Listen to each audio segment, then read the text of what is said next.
Seja bem-vindo a Degustando Culturas, uma minissérie que mostra a gastronomia como expressão da identidade de refugiados e imigrantes na cidade de São Paulo. O objetivo é contar histórias, mas não quaisquer histórias. Eu sou Ana Luísa Pego e eu te convido para assistir este e mais alguns episódios que vão mostrar como a culinária serve para a sociabilidade e a preservação cultural destes grupos aqui na cidade. Para isso, eu visitei 2 restaurantes que deixaram de ser apenas um lugar para degustar outras culinárias e se tornaram verdadeiros centros culturais. Nestes estabelecimentos, a comida é o elemento central, porém, com certeza, não é a única forma que as pessoas que administram esses locais encontraram de proporcionar uma autêntica vivência do lugar e das tradições dos próprios países de origem. Como base para o projeto, a escolha não poderia ser diferente. A cidade de São Paulo, a maior metrópole do país e um verdadeiro centro cosmopolita que abraça uma diversidade de grupos étnicos, culturas e nacionalidades e, por consequência, estabelece um ambiente propício para a integração de refugiados e imigrantes. Não é de hoje que a capital paulista recebe essas pessoas, visto que a cidade sempre teve relevância e destaque no cenário econômico. Todavia, nas décadas mais recentes, como nos anos 1980 e 1990, São Paulo se tornou um grande polo de atração para uma diversidade ainda maior de refugiados.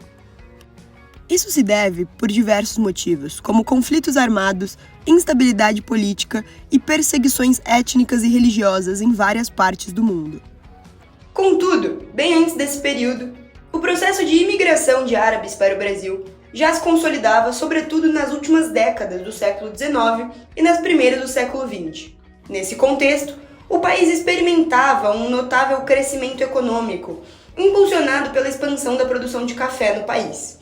A maior parte desses imigrantes provinham de áreas como a Síria, o Líbano e a Palestina, motivados pela busca de melhores perspectivas econômicas e pelo desejo de escapar de conflitos regionais.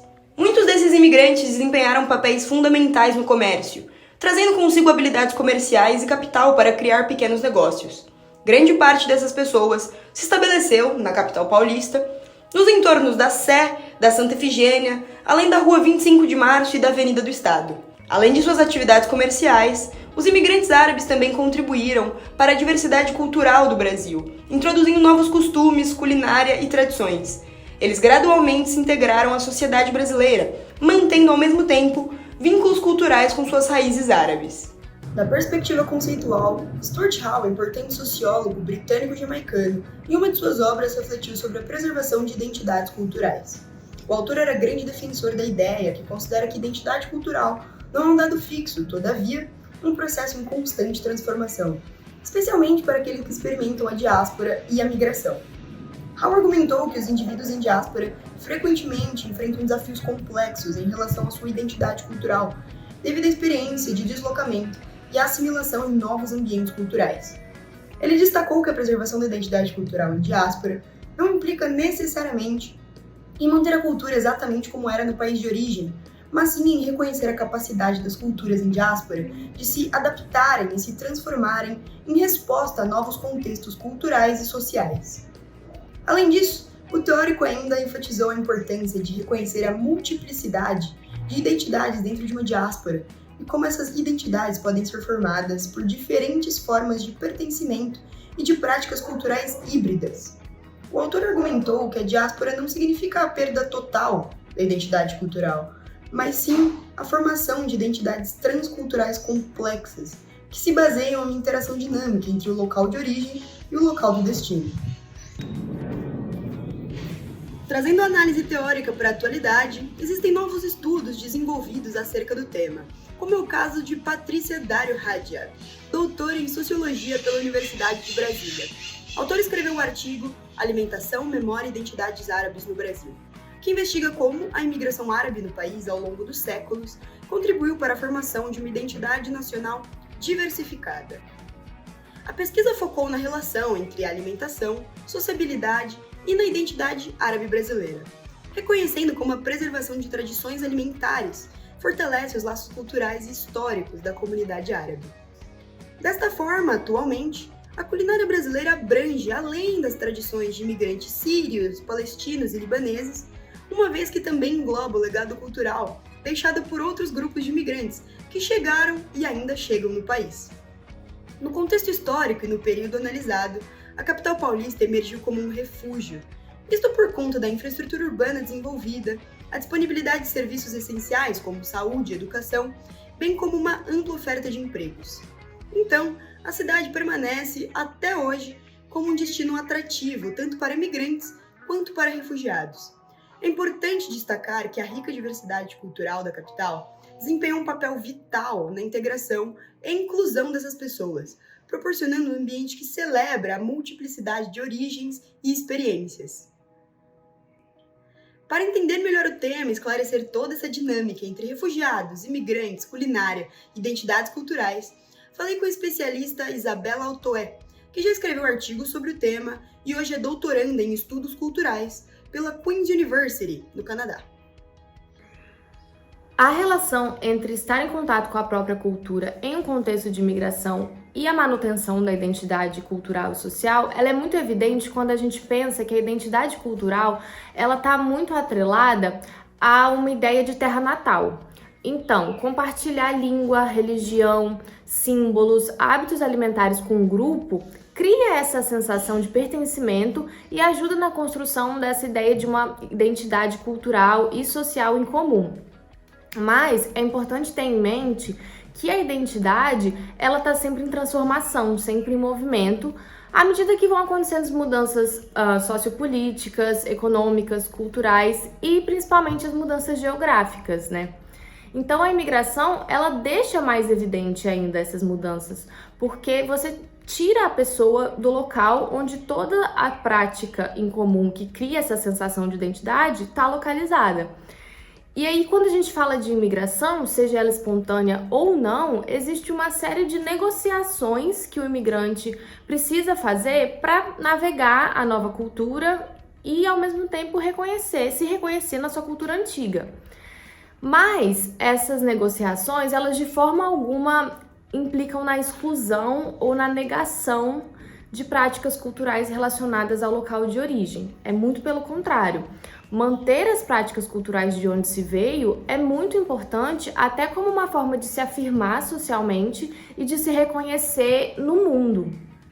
Então, o que ocorre quando tem uma mudança geográfica, especialmente uma mudança geográfica drástica, é uma mistura, incorporações de novas práticas culturais e sociais a práticas já antigas e comuns a essas pessoas.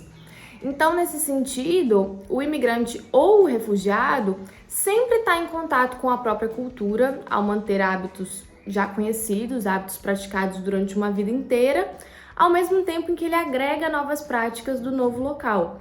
Então, sempre existe essa tensão do que entra, o que continua, o que às vezes a pessoa abre mão, mas sempre existe essa negociação de como vamos incorporar e adaptar e criar novas práticas. Comunidades étnicas e culturais já estabelecidas proporcionam redes de apoio e oportunidades que promovem o conforto e a conexão dos refugiados na cidade. Além disso, a presença de estabelecimentos gastronômicos, mercados e eventos que refletem diversas culturas ao redor do mundo também desempenham um papel vital na preservação das tradições culturais dos refugiados e no incentivo à compreensão intercultural. Dessa forma, a gastronomia emerge como um elo notório da influência dos imigrantes em São Paulo. Muitos trazem na bagagem receitas tradicionais e técnicas culinárias distintas, enriquecendo a diversidade da cena gastronômica da cidade. Restaurantes administrados por refugiados oferecem aos paulistanos a oportunidade de experimentar autênticos sabores de diversas partes do mundo, facilitando um diálogo cultural por meio da culinária. Dentre as práticas culturais e sociais que as pessoas carregam com si quando elas imigram, talvez a alimentação seja o aspecto chave ali para manter a conexão com o local de origem. E isso porque quando a gente pensa no comer, a gente logo pensa em cultura alimentar. E cultura alimentar, ela é muito mais do que somente o ato de comer. Ela está relacionado a uma série de usos, uma série de práticas, de utensílios, de ingredientes, de representações simbólicas, representações sociais relacionadas ao ato de comer. E é por isso que uma cultura alimentar, ela é resultado de um processo histórico muito longo, que é repetido cotidianamente, que é passado de geração em geração, que é ligado a uma comunidade. E talvez o que faça da cultura alimentar ser tão forte seja justamente esse aspecto cotidiano, de repetição mesmo, que é fruto de uma mistura de uma necessidade fisiológica, que é o ato de comer, que é o nutrir para se manter vivo, com um aspecto simbólico, que todas essas representações ao redor do ato de comer, que fazem a comida ser muito mais do que só a comida, né? Então, essa mistura de um aspecto simbólico com um aspecto fisiológico faz da comida um marcador cultural, que conecta pessoas a uma identidade em comum. Quando a gente fala da imigração, para as pessoas que estão fora do seu país de origem, essa repetição de hábitos alimentares em comum com o povo, que foi passado de geração em geração, ela é muito importante porque ela se torna um meio de resgatar memórias, ela se torna um meio de criar laços com um local e com uma comunidade que já não estão mais fisicamente presentes. E é por isso que mesmo que o imigrante ele tenha que se adaptar, ele tenha que incorporar novos ingredientes, ele tenha que adaptar receitas, ele tenha que se adaptar mesmo a uma cultura, a uma nova cultura alimentar, ele nunca nega a cultura alimentar do seu lugar de origem, porque ela traz, muito mais do que só o ato de comer, ela traz toda uma conexão e uma relação simbólica com a terra natal.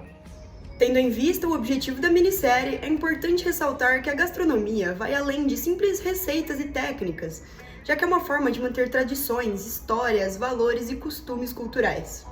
A proposta do documentário é, justamente, investigar como ingredientes locais, métodos de preparo e rituais culinários se combinam para criar pratos únicos que carregam uma narrativa cultural exclusiva. Entretanto, não se prender somente nisto, mas também enfatizar o poder da comida como símbolo de orgulho e pertencimento, de forma a conectar indivíduos às suas raízes e fortalecendo a identidade cultural. Durante as gravações, a integração social emerge como um ponto central, demonstrando como a gastronomia efetivamente facilita a interação entre grupos étnicos e culturais diversos. Através do compartilhamento de refeições e da apreciação mútua em tradições culinárias, as barreiras culturais são reduzidas, possibilitando a troca de vivências e a mútua compreensão. Em resumo, a comida exerce um papel crucial na construção da identidade cultural de um grupo. Por meio da análise das interações entre comida, cultura e sociedade, a minissérie proporciona valiosas percepções sobre como a gastronomia pode se tornar um poderoso instrumento para preservar culturas e promover a harmonia entre povos distintos.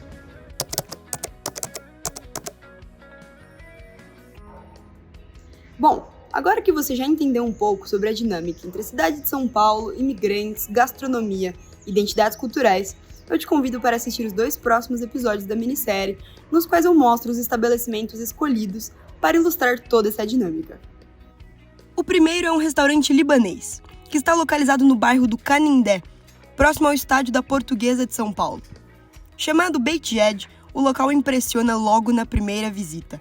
Com um espaço muito convidativo e uma mesa farta, a proposta vai além da culinária, já que o objetivo da casa é oferecer uma experiência completa de uma noite libanesa, com muita comida, dança e tradições locais. Já o segundo fica mais ao centro de São Paulo, no bairro da Bela Vista. Conhecido pelo engajamento político e pelas noites divertidas regadas a comida árabe e muita música, o Al Janiah já deixou de ser apenas um restaurante e se tornou um verdadeiro centro cultural palestino, bem no meio de São Paulo.